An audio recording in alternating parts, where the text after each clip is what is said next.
There were at least 2, possibly 3 vans stopped by police on 9/11, and another 4th van spotted by a journalist.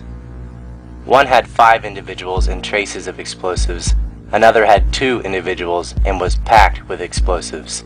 A 3rd van got away and a 4th was possibly a diversion.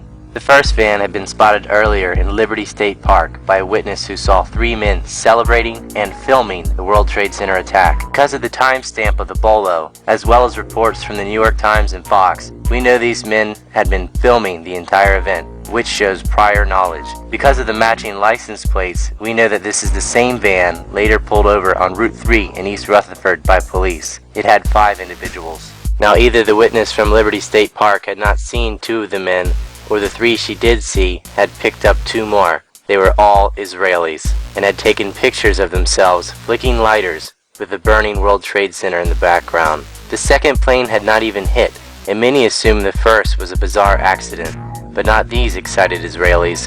They knew. CIA agent Robert Baer stated that it was confirmed that the Israelis were filming the World Trade Center before the first plane struck. Someone mentioned in there that you had said something real quickly about someone should write a book about the white van.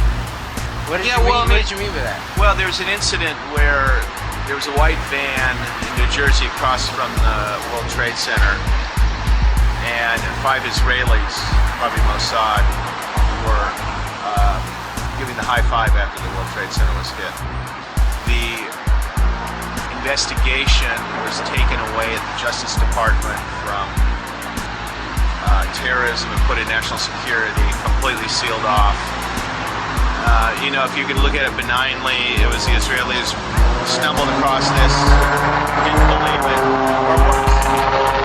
I just don't know, but the parameters of people knew about this of 9/11 in advance are there, and they need to be investigated. Is it possible that these Mossad assets were in place in New Jersey in order to film the first hit? And there's actually a lot of reports that they were there set up before the first plane hit. They were set up before the first plane hit. So you can confirm that, that's true. Yeah, they were set up there before. Their van was traced back by its logo, Urban Moving Systems, to a front for the Israeli Mossad, Israel's CIA. 2 of the 5 men arrested's names popped up on the CFI and FBI's database as known Israeli agents. They had over $4,700 stuffed inside a sock and highlighted maps of New York and New Jersey. This event, damning as it is, has had a Lewinsky-style distraction effect, pulling attention away from the far more damning van stopped near the George Washington Bridge packed with explosives. Aside from eyewitnesses, the van bombs and arrests were reported by ABC News, CBS, CNN, Haaretz, the Jerusalem Post, Fox News, USA Today, the Wall Street Journal, the police themselves, Army Radio, several New Jersey papers, and so forth. Urban Moving Systems was only one of several fronts working that day, which also had prior access to the towers. Jan Schmel lied to police about where they were at the time of the World Trade Center attacks. We know he was one of the original 3 of the 5 arrested because he admits it later on an Israeli talk show that he was there taking pictures of the event.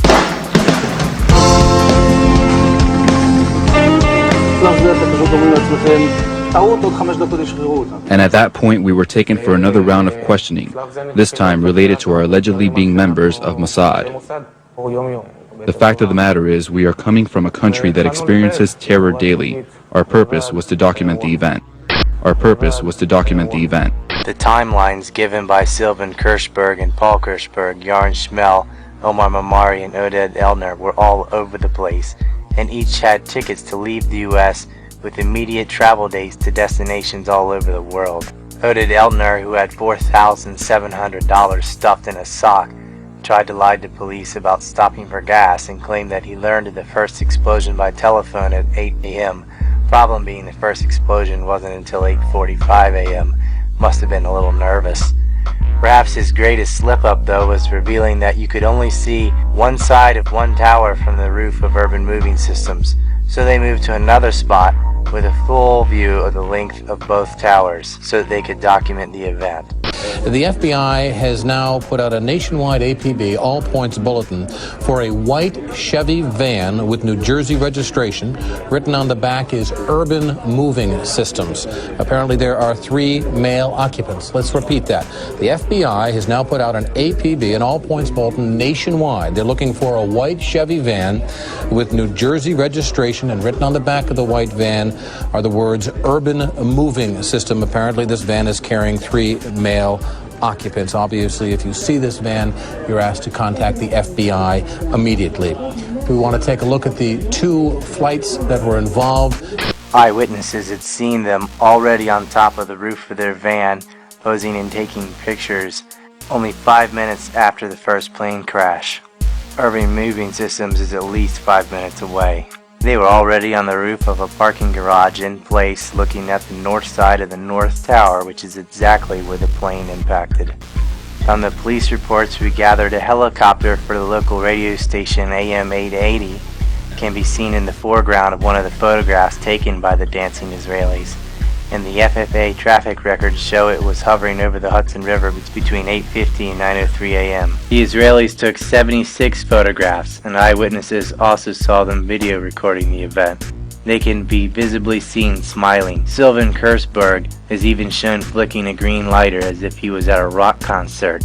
Interestingly, Sylvan Kersberg had been spotted in the Doric Towers the day before on 9/10/2001.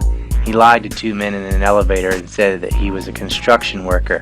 He was positively identified in the police lineup. Both Doric Tower and the World Trade Centers were highlighted on maps of the area found in the van at the time of their arrest.